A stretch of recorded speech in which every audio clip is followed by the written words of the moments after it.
The new Act has introduced a number of new company types. For private limited companies, there will be two new types. The first one will be the company limited by shares, and the second one will be the designated activity company. The designated activity company will be in particular for companies that are limited by shares or companies limited by guarantee which have a share capital. This form of company will have a constitution which will be similar in form to the old form Memorandum and Articles of Association, and it will still have an objects clause. The new limited company will have a new type constitution which will replace the Memorandum and Articles of Association, and it will also dispense with the need for an objects clause, and thereby removing the ultra vires rule.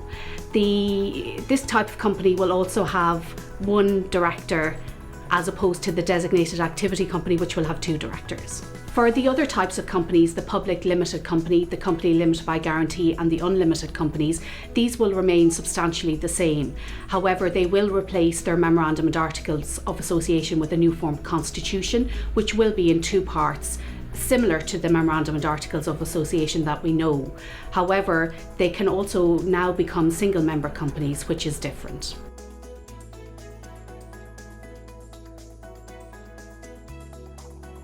The conversion process will be relatively straightforward.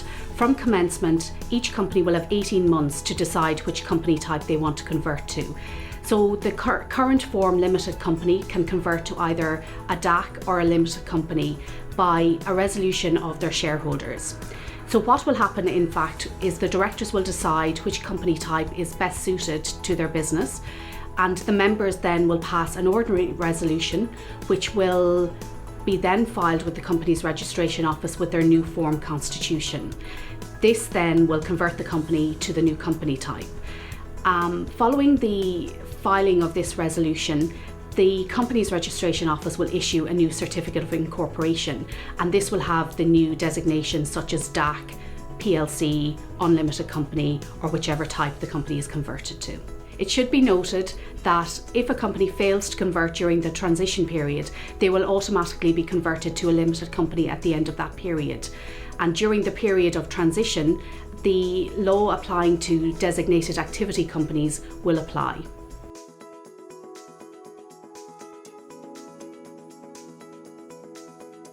Directors' duties under the Companies Act remain substantially the same. However, there have been some changes.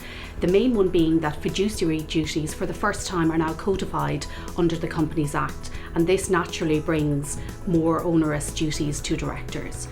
In addition, directors are now required to ensure that the company secretary has the necessary skills to discharge their duties, or that they have the financial resources to do so. Another change includes the directors being required to have a compliance statement within their financial statements, and this would be not normally in the director's report. This section applies to companies that are large private companies or public limited companies, but do not apply to unlimited companies. Directors' interests have also changed under the new Companies Act. Directors are required to disclose their interests where they exceed 1%, and this will reduce or eliminate many of the disclosures currently required.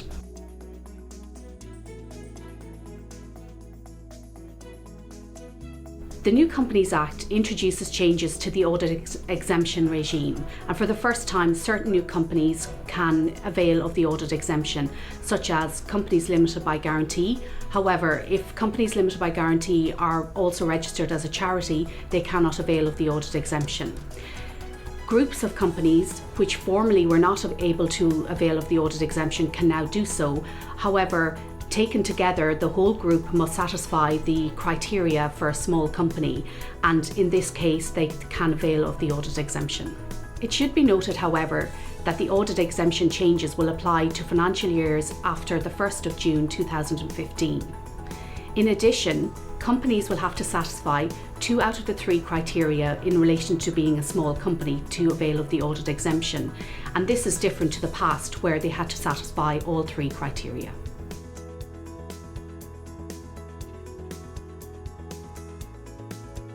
Looking first at private companies. If a company is a limited company under the new regime and has a single member or a multi-member, they can choose to dispense with the annual general meeting. And this is very simple in that they will just pass a member's written resolution dispensing with the AGM. For a designated activity company, if it is a single member company, it can dispense with the annual general meeting. However, if it's a multi-member company, it will still continue to hold its AGM. For other company types, such as public companies, companies limited by guarantee, unlimited companies, these types of companies, if they're a single member company, can now for the first time dispense with annual general meetings. However, if they're multi-member companies, they must continue to hold their AGMs.